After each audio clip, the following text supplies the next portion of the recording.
بسم اللہ الرحمن الرحیم۔ اردو ریڈیو میں خوش آمدید۔ ایک گاؤں میں شبانہ نام کی عورت رہتی تھی۔ وہ ایک غریب عورت تھی۔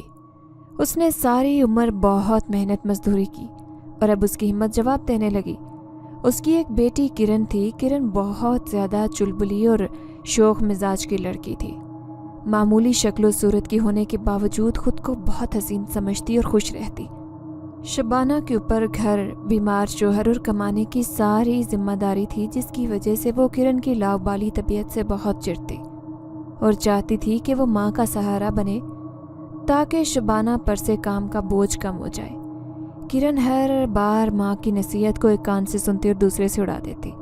اس روز بھی اس نے صبح شبانہ کے کام پر جانے کے بعد مرغیوں کو ڈربے سے نکالا اور ان کے ساتھ کھیلنے لگی۔ بیمار باپ جو بستر پر پڑا تھا بیچارہ شور و غل سے سخت بے آرام ہوا اور وہیں پر تیز آواز میں کرن کو ڈانٹا، مگر کرن پر کوئی اثر نہیں ہوا۔ کچھ دیر بعد اس نے انہیں بند کیا تو محلے کے اسکول مدرسے سے فارغ بچوں کو گھر میں بلا لیا اور ان کے ساتھ کھیلنے لگی۔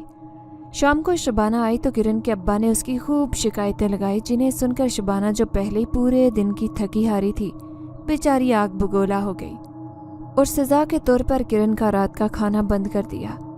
جس کے دماغ کا کوئی پرزہ شاید ڈھیلا تھا، اپنے پرانے پرس کے اندر چھپائے ہوئے بسکٹ اور میٹھی ٹافیاں نکال کر رضائی میں چھپ کر کھانے لگی اور پھر مزے سے سو گئی۔ کھانے سے فارغ ہو کر شبانہ نے شوہر کی ٹانگیں دبائی اور سونے کے لیے لیٹی تو اس وقت تک اس کا غصہ ٹھنڈا ہو چکا تھا۔ اس نے دل ہی دل میں خود کو برا بھلا کہنے کے ساتھ اسے ظالم ماں کا خطاب دیا اور پیار بھری نظروں سے بے خبر سوئی کرن کو دیکھا، جس پر وہ لاکھ غصہ دکھا دیتی، مگر یہ حقیقت تھی کہ کرن کی ذات سے ہی اس کی زندگی میں رونق تھی۔ اسے دیکھ کر ہی وہ جیتی تھی۔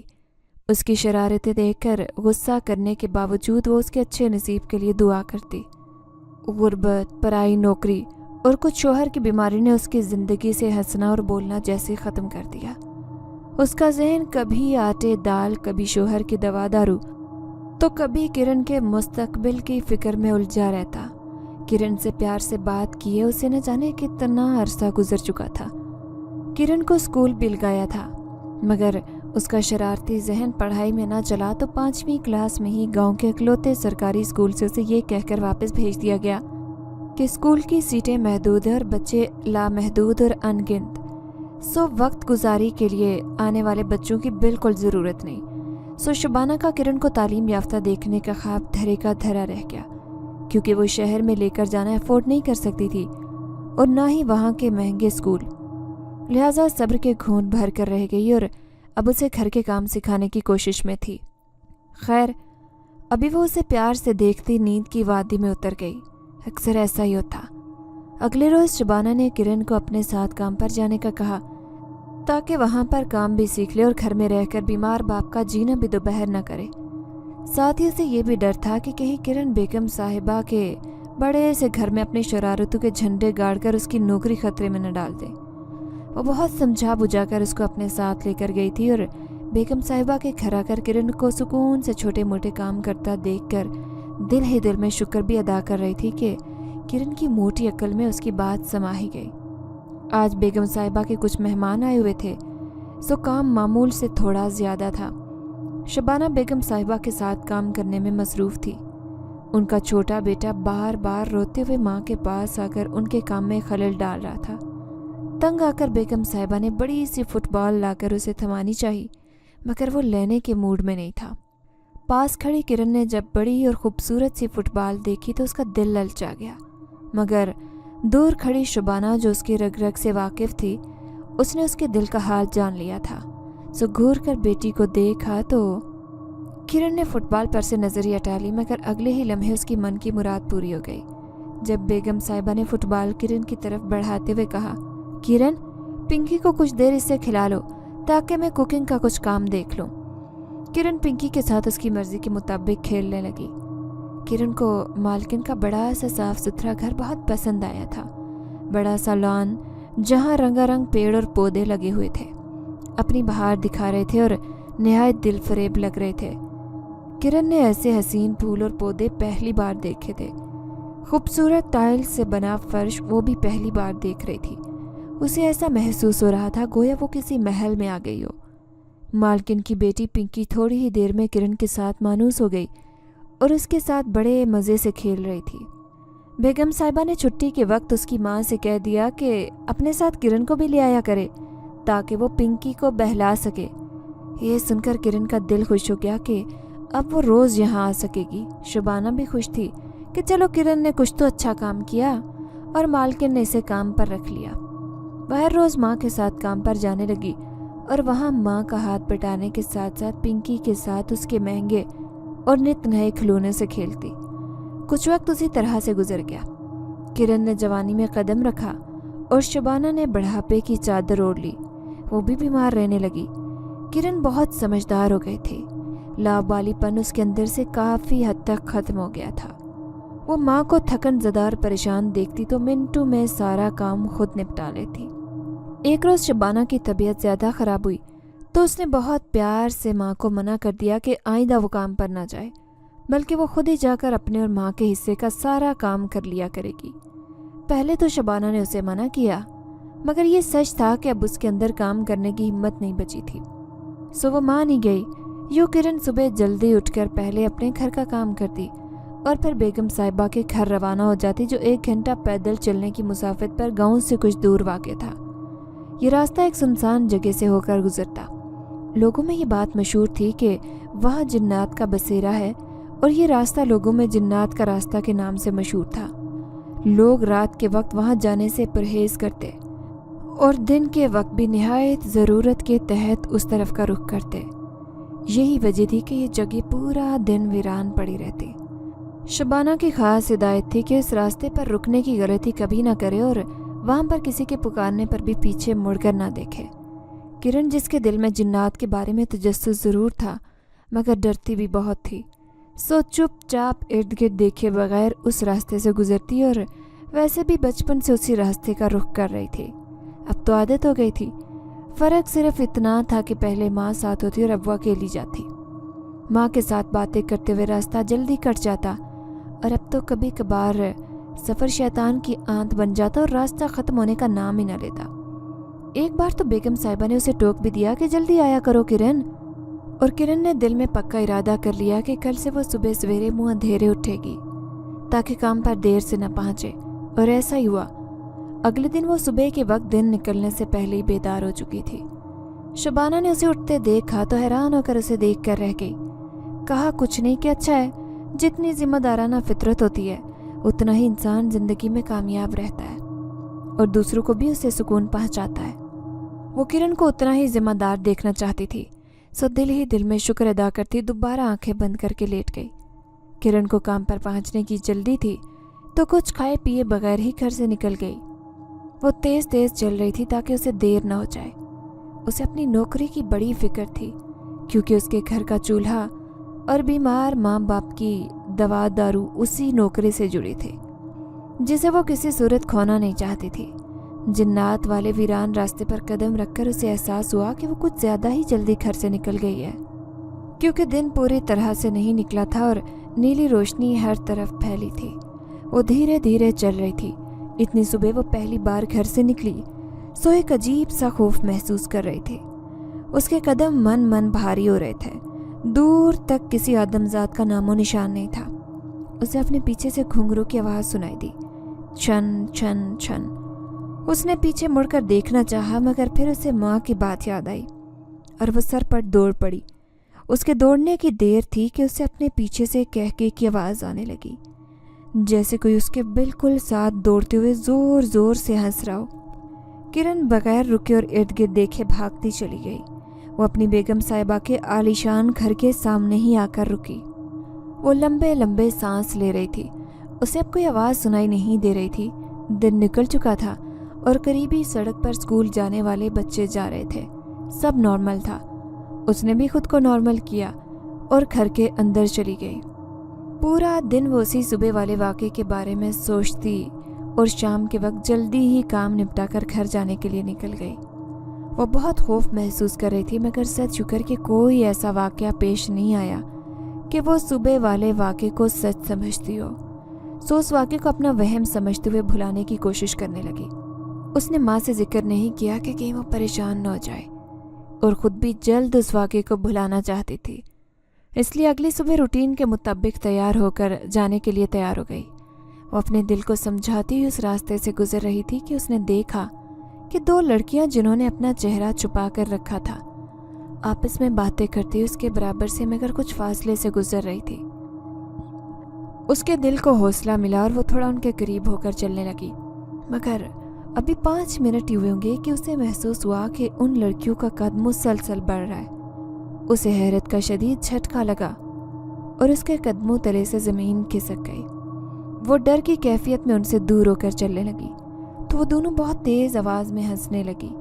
کرن سہم کر تیز چلنے کی کوشش کرنے لگی مگر قدم اٹھانا بے حد مشکل ہو گیا۔ اس سے پہلے کہ ڈر کے مارے اس کی سانس ہی رک جاتی، وہ دونوں لڑکیاں ایک دم غائب ہو گئی۔ کرن نے سکون کا سانس لیا اور دوڑ لگا دی۔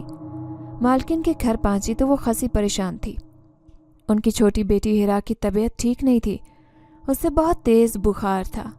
بیگم صاحبہ بہت پریشان تھی اور ہیرا کے سر پر ٹھنڈے پانی کی پٹیاں رکھ رہی تھی۔ کرن کو دیکھ کر انہوں نے سکون کا سانس لیا کیونکہ وہ اس سے بہت مانوس تھی۔ حیرت انگیز طور پر ہیرا نے کرن کو دیکھ کر آنکھیں کھول لی۔ ہیرا کی ماں جس کا نام سندس تھا اس نے شکر ادا کیا کہ کرن کو ناشتہ بنانے کے لیے بھیج دیا۔ کرن ناشتہ بنا کر فارغ ہوئی تو سندس نے اسے لان میں ہیرا کے ساتھ کھیلنے کا کہا اور خود کام کرنے لگی۔ کرن اسے لان میں لے جا کر اس کے ساتھ کھیلنے لگی تو ایک طوطا اڑتا ہوا ان کے کھیل میں شامل ہونے کی کوشش کرنے لگا۔ وہ بار بار اپنے نوکیلے پنجے کرن کے سر پر مار کر ان دونوں کے ارد گرد اڑ رہا تھا۔ کرن نے اسے اڑانا چاہا مگر ہیرا اسے دیکھ کر ہنس رہی تھی اور بار بار اسے چھونے کے لیے ہاتھ اوپر بڑھا رہی تھی۔ صاف ظاہر تھا کہ ننھی ہیرا کو طوطے کا کھیل پسند آ رہا ہے۔ کرن نے اسے دونوں ہاتھوں سے پکڑا تو اس نے منہ سے ایسے تیز آواز نکالی جس سے کرن ایک دم سے ڈری مگر اس نے اس طوطے پر سے اپنی گرفت کم نہیں کی، جس کا نتیجہ یہ نکلا کہ وہ طوطا کرن کے ہاتھ میں ہی پھڑ پھڑا کر رہ گیا۔ ہیرا طوطے کو دیکھ کر بہت خوش تھی اور کرن ہیرا کو دیکھ کر مطمئن سی ہو کر اسے بند کرنے کے لیے پنجرہ ڈھونڈ رہی تھی۔ اسے لان میں پھرتا دیکھ کر مالی بابا اس کے قریب آئے اور بولے، کیا بات ہے کرن، کیا ڈھونڈتی پھر رہی ہو؟ ان کے پوچھنے کی دیر تھی کہ کرن نے ہیرا کے ساتھ کھیلنے اور طوطے کے ملنے کی پوری کہانی مالی بابا کو سنا دی۔ پوری بات سن کر مالی بابا اسے سمجھانے کے انداز میں بولے، بیٹا یوں کسی انجان پرندے کو قید کر کے اپنے پاس رکھنا اچھی بات نہیں ہے۔ اکثر جنات پرندے کا روپ دھار کر انسانی دنیا کی سیر کرتے ہیں۔ کرن ہنسی اور بولی، آپ کی بات ٹھیک ہے مگر یہ ضروری نہیں ہے کہ ہر اڑتا پرندہ جنات میں سے ہو۔ میں اس پیارے طوطے کو بالکل نہیں اڑاؤں گی۔ وہ یہ کہہ کر گھر کے اس حصے کی جانب آئی جہاں سندس نے کچھ پرندے رکھے ہوئے تھے۔ وہ سب پرندے طوطے کو دیکھ کر مختلف آوازیں نکالتے تو کرن مسکراتی اور بولی، یہ تمہارے نئے دوست تمہیں خوش آمدید کہہ رہے ہیں۔ اس کو ایک خالی پنجرہ نظر آیا تو اس نے طوطے کو وہاں بند کر دیا اور خود جا کر ہیرا کو دیکھنے لگی۔ اس روز کے بعد بہت سے دن پرسکون انداز میں گزرے۔ بس کام کی مصروفیت میں وہ طوطے کو دوبارہ نکال کر اس کے ساتھ کھیلنا ہی بھول گئی۔ ایک روز وہ سندس کے گھر کام پر پہنچی تو سندس بے حد پریشان تھی، وہ اس کا ہی انتظار کر رہی تھی۔ اسے دیکھتے ہی آگے بڑھ کر بولی، گھر میں پانی ختم ہو گیا ہے کرن، پانی کے دونوں ٹینک سوکھے پڑے، موٹر خراب ہے۔ مکینک کو فون کیا، وہ شہر گیا ہوا ہے، شام تک آئے گا اور موٹر ٹھیک کرنے کے لیے کل صبح آئے گا۔ آج میری کچھ سہیلیوں نے آنا تھا، میں نے انہیں کھانے کا بھی کہہ دیا تھا۔ میرا تو دل ہی بیٹھا جا رہا ہے یہ سوچ کر کے آخر اپنی سہیلیوں کے سامنے میری کیا عزت رہ جائے گی۔ تو ایسا کر، تیرے گھر کے راستے میں جو کنواں ہے وہاں سے مجھے گزارے لائق پانی لا دے۔ آخر میں اپنے مطلب کی بات کہہ کر اس کا جواب یا اس کی مرضی پوچھنے کی زحمت کیے بغیر وہ چلی گئی، یعنی انکار کرنے کی گنجائش نہیں تھی۔ سندس واپس آئی تو اس کے ہاتھ میں ایک بالٹی تھی۔